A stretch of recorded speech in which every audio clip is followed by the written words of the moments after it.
You ask Tiger to solve. This deals with linear equations with one unknown. The final result is a equals -2/21. Let's solve it step by step. Simplify the expression. Group like terms. Simplify the arithmetic. Group all constants on the right side of the equation. Subtract 4 from both sides. Simplify the arithmetic.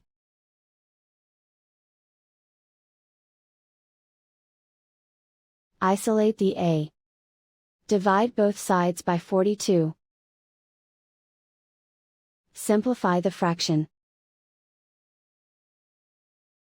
Find the greatest common factor of the numerator and denominator.